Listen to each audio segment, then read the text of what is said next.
Gotta love it. Garage cleanup day a little bit here at Twisted Wrench Garage. Leaves everywhere. Definitely cleaning up the shop a little bit.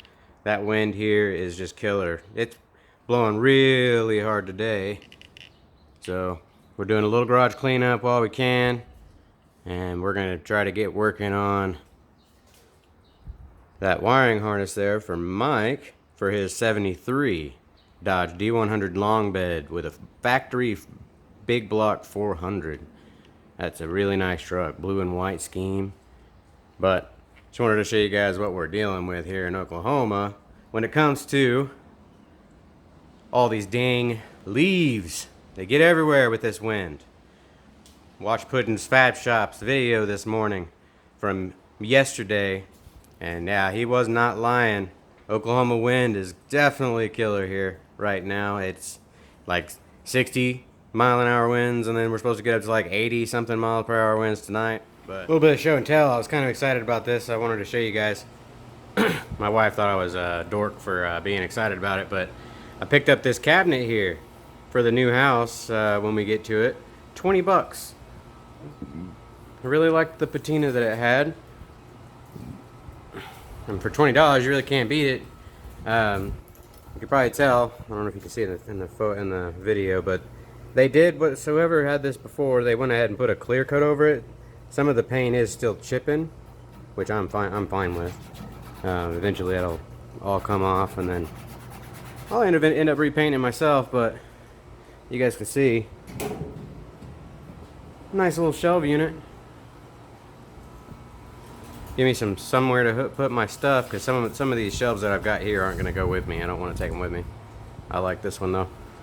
I'll be keeping my eye open for some more like this, because man, I love the look of this thing.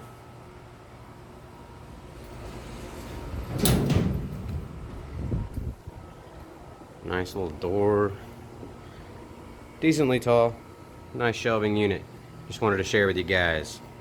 What's up, guys? Thanks for joining me on another episode of Twisted Wrench Garage. This week, I am actually going to take a look at this harness.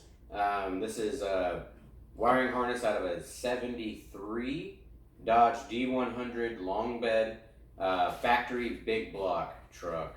I'm actually going through it. I'm not like going to replace all the wires in it or anything. Basically, all I'm doing is I'm going through, repairing anything that needs repair, replacing any wires that need replaced that may have been damaged over the years.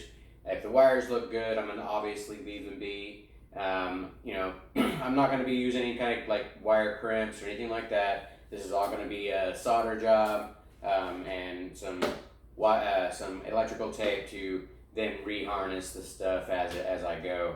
But as I take it out of the the wrap that it's already in right now, I'll go through, check the wires. If they look good, I'll go ahead and re-wrap them back and keep it the way it was. And then whenever I get out there with the harness and we get it all laid out to where it's supposed to go, I can then go through and tape it then and have everything nice and tidy where we want it to be. But other than that, I mean, it's not in horribly bad shape. It just has some things that people have added to it. I think someone added fender reflector lights on the fenders on both passenger and driver fenders.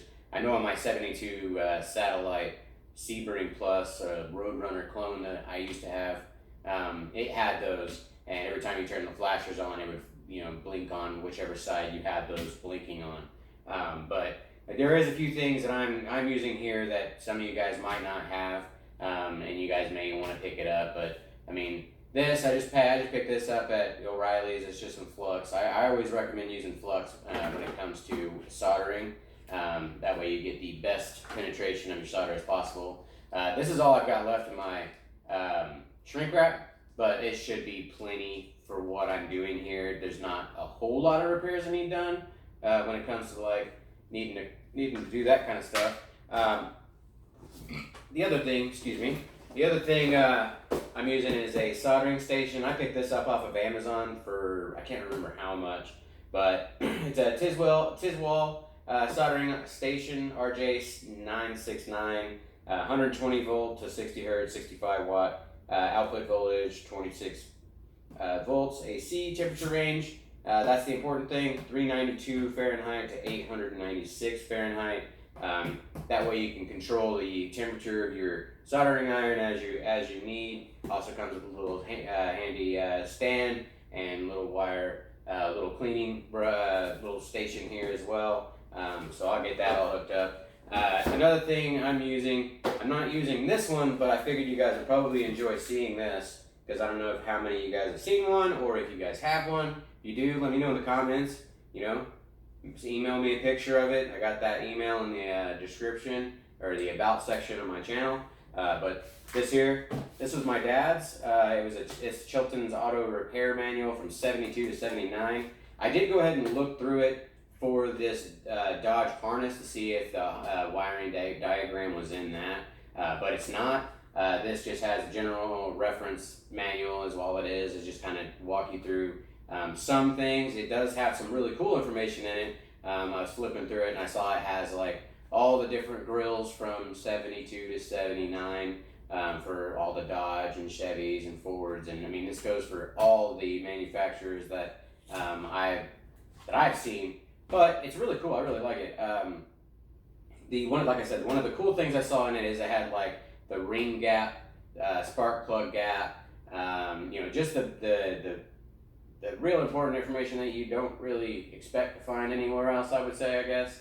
At least I haven't seen it anywhere else, like the ring gap and those kind of things for factory 318 that came out of Canada or whatever. But it's got all the motor numbers and all that kind of stuff.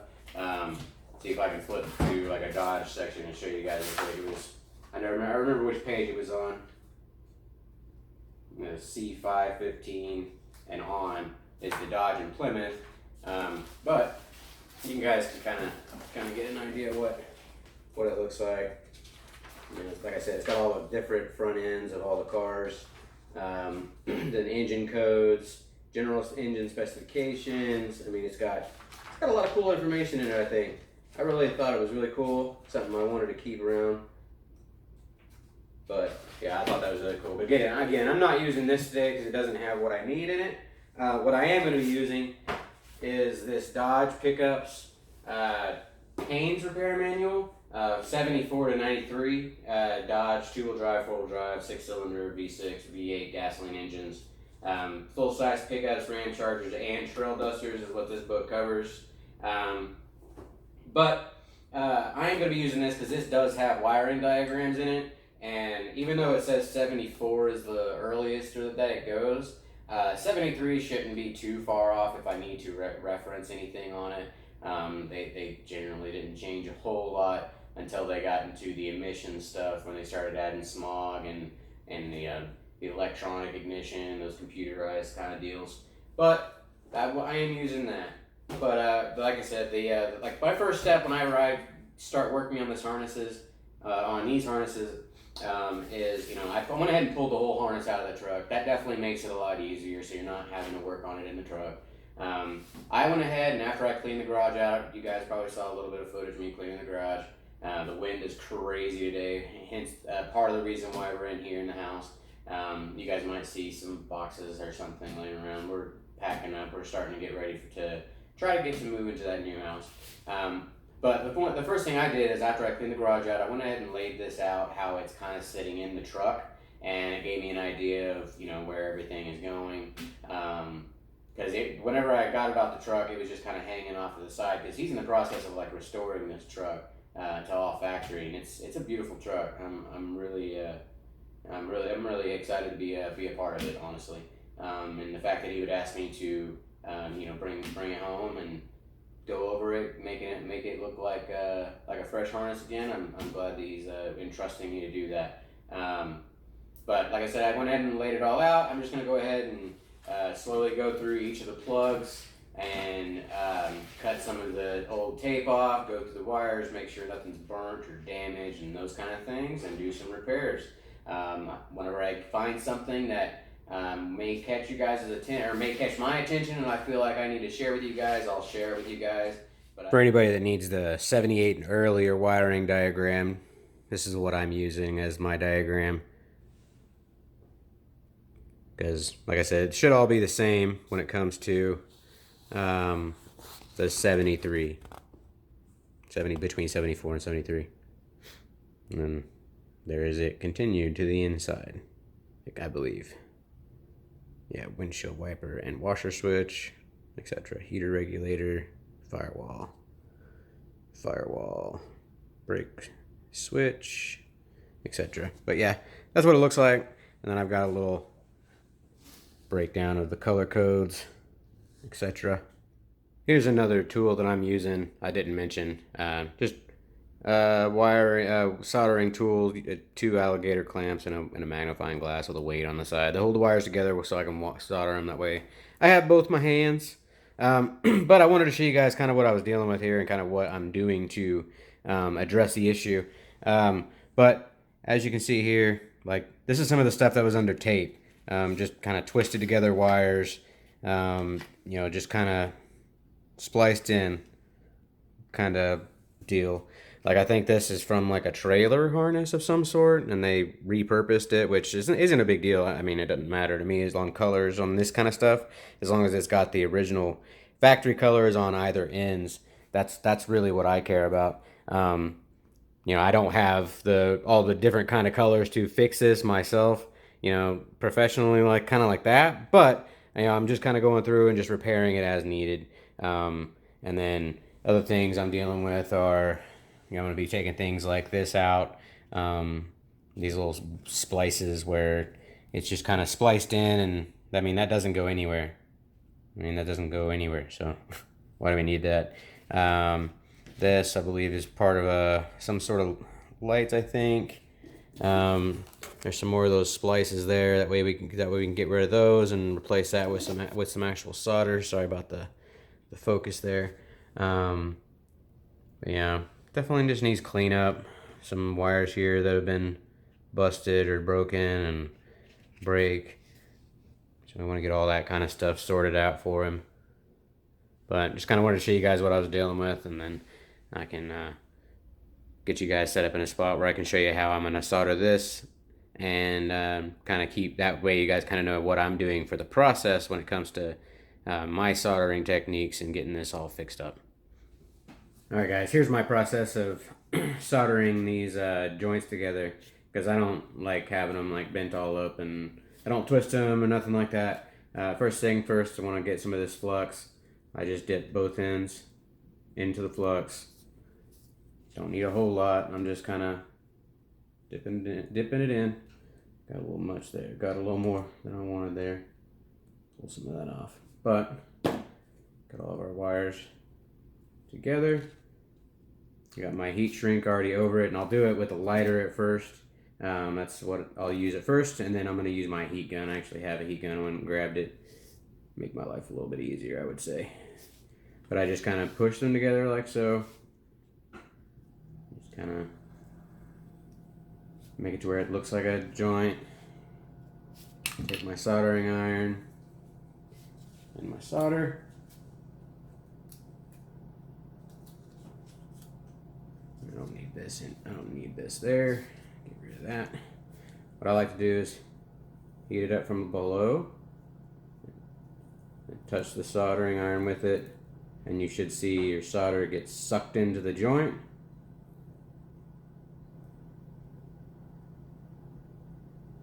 And eventually you'll be able to just put it right on top.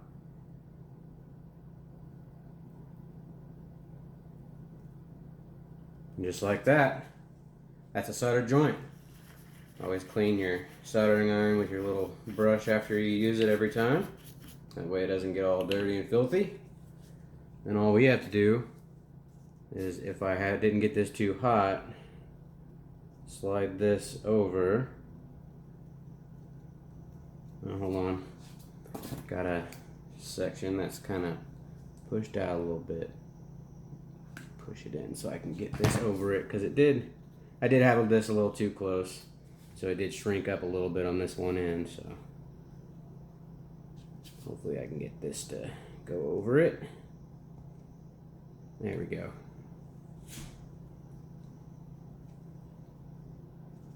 Grab this here. This was my mistake. This is just me paying for it. Give me 1 second. I'm actually going to trim this. Get rid of this skinnier section here. There we go. Alright, so again, just slide it over. And in this case, if you don't have a heat gun, just use a lighter. Go ahead and go over it like so. You may just have it shrink over your soldering joint. Doesn't take a whole lot of heat. You don't want to melt it. And then that's one joint done. Now I just got to go through and do all the rest of the joints, like this one and this one and this one. And there's also a joint I saw that had some solder in it. I was going to actually show that someone, this old solder joint slash repair that they did, and then show you guys how I'm going to try to get it apart, get some of that solder out or whatever. But I just wanted to show you that, guys. Now that's a good watertight seal. Shouldn't get any water or corrosion in it. Just got to do that like 50, 60 times. We'll see. We'll see how many times it takes. Just going through and making some repairs. But there you go. All right, guys. Here's another section. I kind of wanted to show you guys, just what I do to try to correct these or make it look better. On this one here, this is where someone had taken and spliced in a wire. They just kind of taken this and cut it off real long. All this wire looks fine. I'm gonna reuse this wire. I'm not gonna cut it off because I don't want to adjust any of the links that were already here, because this was a driving truck when he started the restoration. So I'm just gonna put it back to the way it was, not really make any kind of modifications to it per se, other than the repairs we're doing. But what I like to do is I like to take where, like this in this case, where I need to splice in like this, and say I need to do this on like my own personal vehicle. This is the same kind of situation. I'll cut some of the covering over off the wire, split it into two little sections like so, and then do the same thing with my other section of wire. What I'll do is I'll feed it through, get it around the middle section of the wire, close it, and then I'll wrap one side over,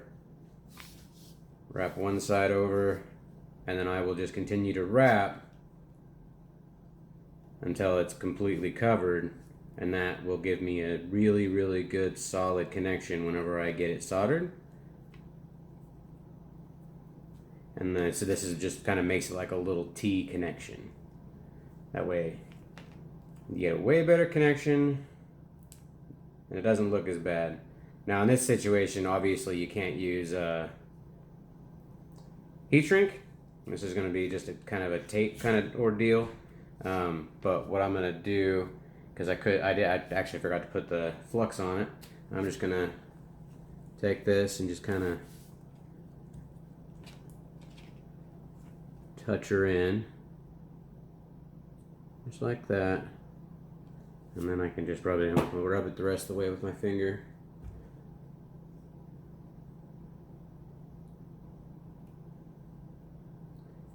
You want the flux to flow through the wire all the way around. That way you get a good solder joint. But there's that. Now I'll get my soldering iron just like before. I see a wire sticking down there. Push that up. Okay. Now we'll just start our solder. This is going to be a bigger solder joint. Touch it to my soldering iron, get a little bit going. A little bit of heat in my wire, continue to feed. Eventually you can move to the top. As you guys can see, I've got a piece of cardboard on my table here. That way I don't get yelled at by the wife for dripping this stuff on the table and burning my table up. Because you know the rule, happy wife, happy life. Alright, that is a good solder connection. I'm happy with it. Clean my soldering iron again. Let her sit. Put that aside. And then that joint is done. And the way I'm going to wrap this up is just with the tape, like I said. And then I'm gonna push it down like so. See this actually, see, I don't know if you guys can see that, that flux did such a good job that the solder actually went up into my wire all the way up into here. You can actually see it bending over. That's how you know you got a good solder joint. Really solid connection. So I'm just gonna give her a little small bend over. Get some tape on here.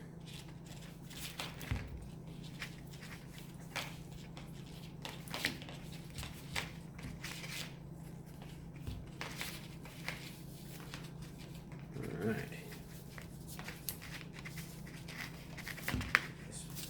Just gonna go into that. Just want to kind of keep everything together where it's going to kind of sit. So tape all those together. That's where they patched it in. And there's that T connection repair. And that should be good for another 40, 50 years, I would say, unless someone messes with it. Alright guys, I found something I kind of wanted to show you guys. I already cut it. I wanted to show you guys, but I just kind of brain farted it away, I guess. But in this area right here, there was like a cut. It wasn't fully broken per se, okay? Like right there where I cut it, that was right where the cut was, and you can see the frayed wires on both sides. What I like to do on these is I like to go straight to the very center of where the little break is, and I'll cut right there at that break, okay? And then what I'll do is I'll strip both ends. Get this one stripped here. Okay, and then now I'll go ahead and resolder these back together. That way I'm not losing length here on this wire, because I don't want it to be any shorter than what it was, and I want to keep this original color. So just wanted to show you guys how I did that. Alright guys, this is where I just made that repair. This is the coil wires here, and I'm going to look at this connection here as well when I get done with this. But I just wanted to show you, after I made the repair, I'm gonna go ahead.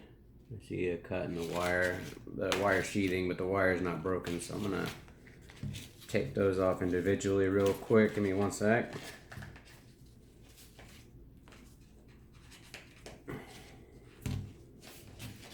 Just wanna put a piece of tape on that, just so it doesn't. If for some reason the other wire gets a cut in it, I don't expect it to, but because I'm covering this up, but I'm just gonna do that anyways. But what I was saying, sorry, before I was rudely interrupted by something that I just noticed, I'm just gonna go ahead and tape over even where I put the heat shrink wrap, just for double protection here. And I'm getting all this harnessed together to where it looks better, and it'll look a lot neater underneath the hood. Just getting it all wrapped up here as I go. And then I'm just going to stop right there where the twists in, because that is about where the factory would have done it.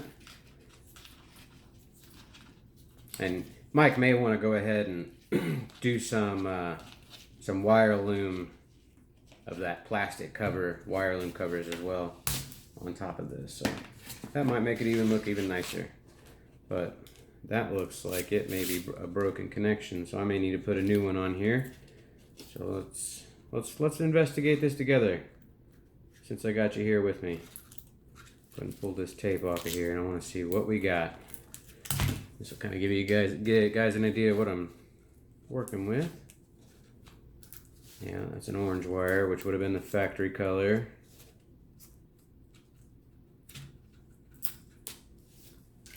Which, okay. I mean, the connection isn't broken per se. Let me grab my razor blade here to make this a little bit easier, because this is not wanting to come off.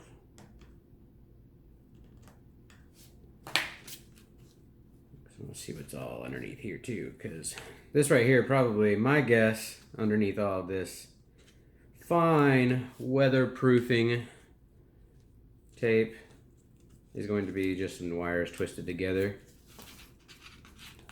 because that's how all the rest of them have been. Which, yep, there you go. As you can see, Just another wire that's twisted on to the factory one.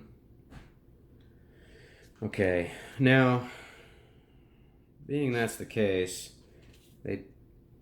that's going to be our negative. This is our positive to our coil. So I'm just going to go ahead and do a solder connection here to repair this right now. And then I'll show you what I'm going to do to this section here as well.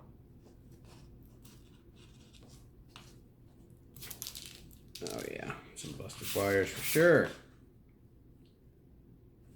Okay.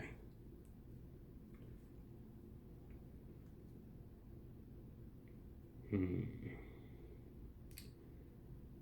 going to see if I have another ring like this. If not, I may just repair this, but yeah, I'll just go ahead and repair this the way it is. Here's what I'm going to do, guys. I'm going to dip this end in a little bit of flux, okay? I'm just going to run a little bit of solder into that joint right there, because I want to try to get it to where, let's see if I can get some more on there. Need some more, Jimmy. See if I can get more on there. Okay, so my idea here is, or my goal, get that kind of spread in there a little bit better. All right, my goal here is to repair this, because so we can just reuse it. So I just put a little bit of my flux there. I'm just gonna go ahead and throw some solder into this right here, just to make this connection a little bit stronger.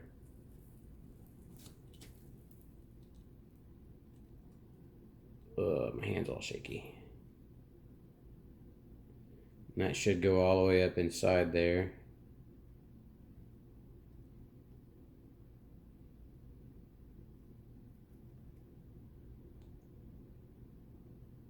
Give us a decent enough connection, or a better connection than it was. I just don't want it to break. That's the thing. Is all I'm doing. Just making sure it doesn't break. So then after that, I'll just take, and it's hot, I will take, blow it off a little bit so it doesn't shrink my wrap here. I'll take some of my heat shrink wrap.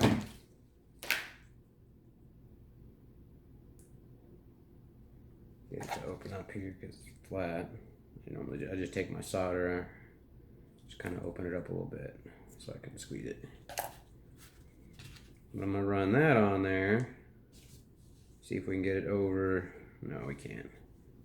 But that'll give us a little bit more of a protection.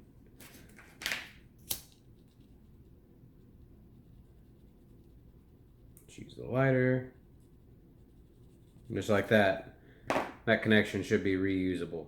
Can definitely tell someone has been into the wiring, obviously, from all the other repairs we've been doing, but yeah, as you can tell on this is the distributor wire right here that plugs into the big block distributor onto the front of the motor, and then that is also going to be right next to your coolant temperature wire as well. I had to do a splice in right there and there to repair, actually, and there. So I wanted to actually add an extra bit of length, because I noticed after I had already soldered this piece in to the connector that goes to the temperature sending unit, I noticed that there on like this section of wire somewhere there was another break in the wire, and it was spliced in with just twisted. It was just twisted in together again.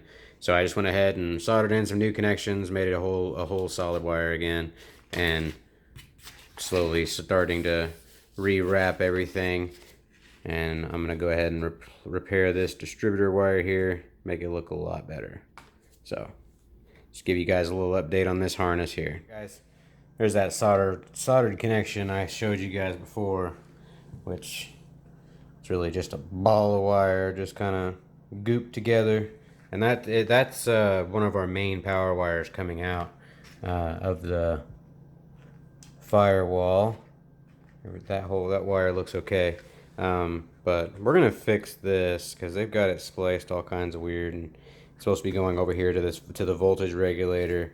and I can't tell what else, but this goes to the voltage regulator here, which I pulled that apart. That was just twisted together, and then, like I said, we're gonna fix this because that's a mess. All right, guys, this is how I'm making that repair. I'm doing them in sets of 2. Okay. These are all going to be power wires. They're all going to have power to them. So this is all going to get covered up with some heat shrink and some electric tape. But I'm going to show you how I do these kind of connections, because the way that they had it, I did not agree with. So I'm just going to put all these together. And this is going to be one big solder joint on this, but it'll look better than what they had. Whoever set it up before. It'll be fine. Alright. Get our solder. This might take a bit more, okay?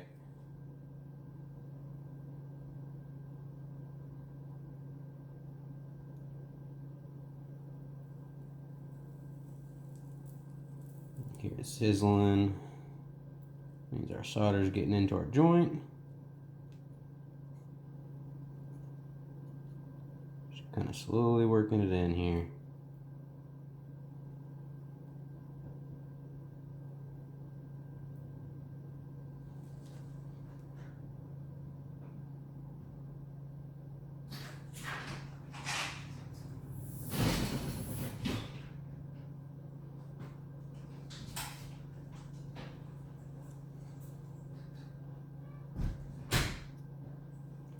I'm going to turn this around or flip it over so I can get this underside, because it is a bigger set of wires, so I want to make sure I get a good solder connection.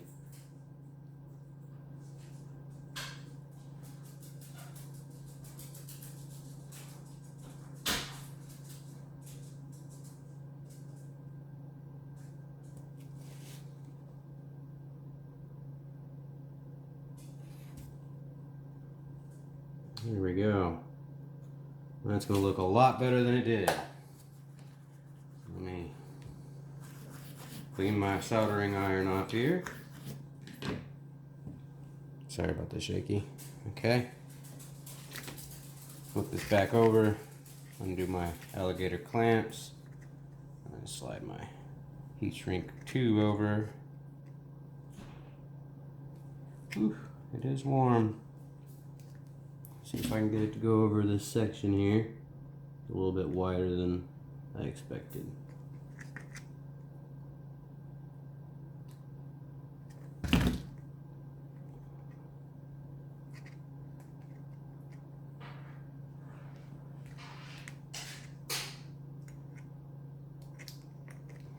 Oh, that's good enough for now.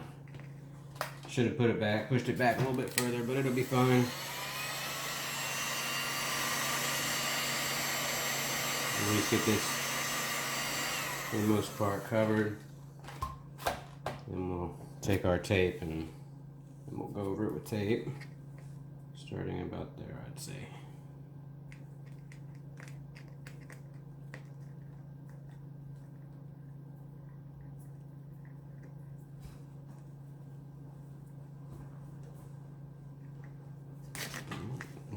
My tape tore. Came off all kinds of weird. See? Came off all kinds of weird.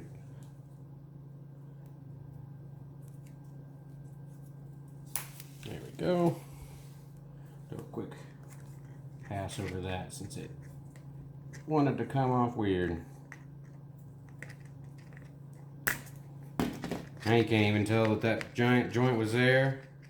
Now it looked all like crap. Now it looks way better. All right, guys. This little spot right here. This is one of those areas where they had one of those little blue splice connectors in. I've gone through and I've taken all those out off of this. And what I've done is I just went ahead and put a little bit of flux on that, and I'm just going to throw a little bit of solder on that, and then tape over it to help keep it from breaking from that kind of wire crimp adapter little tool. I hate those things. I never use those. I don't recommend anyone using these things. I really do not like them. But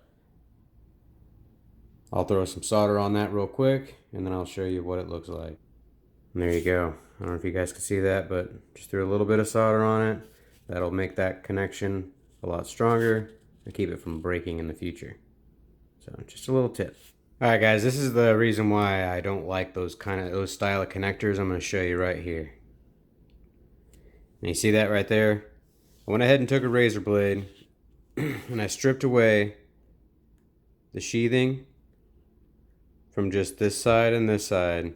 And I wanted to show you how many wires just that little connector broke. Just putting it on. So whenever you put those things on, you're actually cutting the connections in between the wires. And this is the #1 reason why I do not like those, and I suggest to people not to use them, if at all possible. There are way better ways of getting your connections teed off or whatever. So use solder, use some heat shrink, use some electrical tape, etc. Because this right here, this is why we end up with problems later on down the line. So I'll show you what I do to take care of this. This is just one of the areas that I stripped. The other areas I just kind of pull back a little bit of the wire or a little bit of the sheathing on both sides, and I coat it with, I give it a little bit of the flux, and then I solder the joint. That way the solder will run in through both sides and actually reconnect a lot of these little bitty wires that are just kind of frayed and cut off from these other style connectors. Because, I mean, you guys can see this. This is what's inside those little connectors, and it slides over and gets crimped onto your wire.